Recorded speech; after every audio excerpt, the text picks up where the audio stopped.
All right, if you're watching this, that means you want to learn how to squat correctly. So I'm going to talk a little bit about it and give you some examples. Squatting incorrectly can lead to a lot of problems with your back. Your low back can lead to a lot of pain. So, we all know the thing where we're emptying the dishwasher, going like this, picking up the toys, bending over to get something, brushing our teeth, spitting in the sink. There's so many ways every day that we're in this position. And that's not good. As we get older, you see a lot of old people hunched over like this. And that's because they haven't been utilizing proper squat technique, not just when we exercise, but all day too. A lot of people, so that's one thing. Another thing is squatting incorrectly. We need to fix it. So a lot of people think of squatting from the knees, but this can lead to a lot of knee pain. So I want you to stand to the side. If you have a mirror, that's awesome. If not, you'll just kind of have to feel or get someone to watch you as you do it. So if you're standing to the side, put your hands on your hips, and I want you to just hinge over. All right? Don't bend the knees or anything like that. Just hinge over at the hips. So this is where our squat should come from. Okay, that's that hinge. All right, and then if we hinge enough, our knees naturally bend. Okay? So you see how the hinge is my first action? And as you get used to it, you can make it into one fluid motion. Okay, but we want to avoid bending at our knees because that often leads to a rounded lower back. If you notice, when I hinge at the hips, my back stays curved like it should.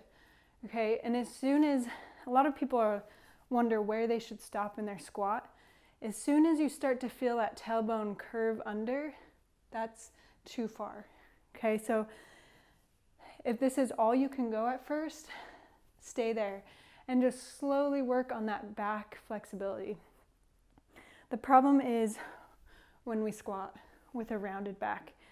Okay, our spine is not meant to be like this or like this.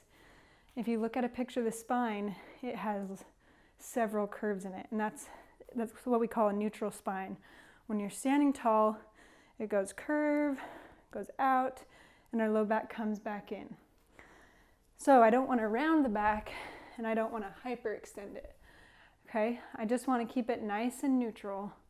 And as soon as I start to feel or see that tailbone tuck under, I know I've gone too far. All right, so it's just remember to practice hinging at the hips first. You just do it a couple times slowly. You can practice really accentuating that hip hinge until your knees naturally bend. So I just want you to think about if every time you unloaded the dishwasher, you went like this instead of like this. Think how much easier life would be. Our backs would not be as tired and sore.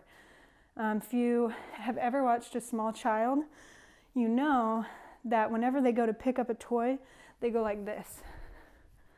I don't know if I've ever seen a child go like that. Okay, that's something we develop as we get older.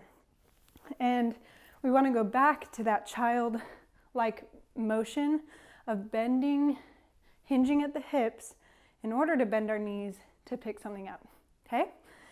So you practice that, getting a drink at the drinking fountain, hinge at the hips and take it. It kind of feels a little funny, a little awkward at first, but I promise you, your back will feel so much better. Your posture will be so much better. You'll have less back problems as you get older.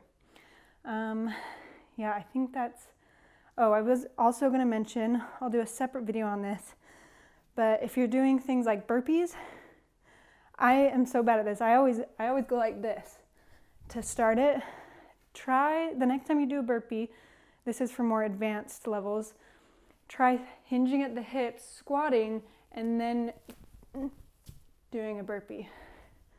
Okay, so just remember to keep that back neutral, hinge at the hips first to naturally bend the knees.